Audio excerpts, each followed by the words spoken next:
This next story happened when I was around 17 years of age, and the ending of this story is something that still haunts me to this day. I'd got takeaway pizza and watched a few movies round a friend's home. After the movie, we sat talking for quite some time, and around 11 p.m., I decided that I better be heading home as I had work early the next day. I had an old Ford Cortina that was parked outside my friend's home. It was a very safe area, so I never bothered locking my vehicle doors. My friend lived in the middle of nowhere. It was down a dark country lane. She lived in a small cottage. The area felt safe. It was peaceful. It was quiet, but it was also extremely dark at this time of the night. I clambered in my car and felt in my bag for the keys.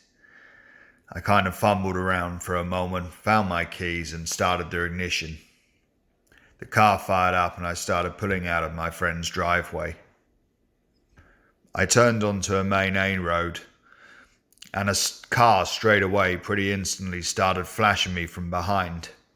At first it startled me. I thought I may be getting reprimanded by the driver for perhaps not indicating properly or having my lights on.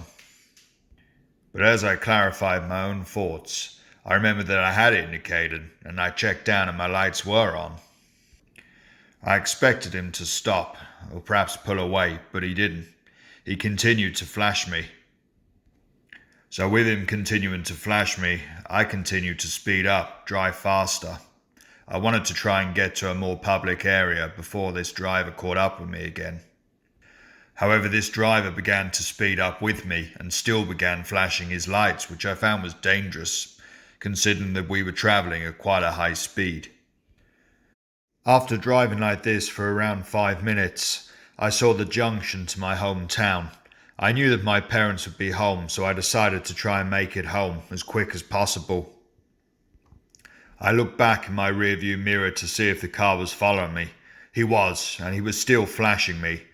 And at this point he started also hooting his horn loudly. At last I saw the turning of the cul-de-sac, which is where I lived with my parents. As I made the turning, the driver still followed me. I pulled up on my driveway. I didn't even bother locking the car. Managed to fumble around, get my keys out and run into the home.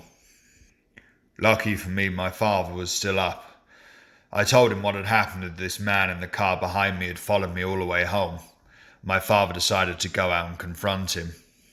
I remember watching from the door as my father approached this driver, but he shouted to my father to get back in the house quickly. I then saw my father running back in. He then picked up the phone and called the police immediately and demanded that somebody get there as soon as possible. Around 4 minutes later, we saw the flashing lights of the police vehicle. The officer approached us and he asked my father what the problem was. He explained to the officer that he'd gone out to confront the driver, and when he did, the driver had actually pointed to the rear seat of my car. As he walked past, he'd looked, and he'd seen a man crouching down in the footwell of the rear seats. My father felt that he could make out some kind of weapon that this individual was holding, so he didn't want to take any chances, and he came straight in and had contacted them. With this, the two officers approached the vehicle with caution. They demanded that the person get out, and there soon enough, a large 6'3" gentleman got out of the vehicle. He was wearing nothing but black overalls with a black ski mask.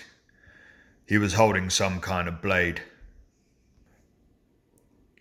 After they'd safely apprehended the individual, an officer returned, and he explained to me that this was actually a convicted child rapist and murderer. The officer explained that I had an extremely lucky escape.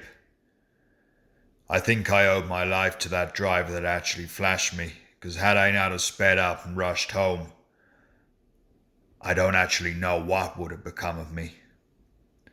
We know that individual's intentions were extremely sinister.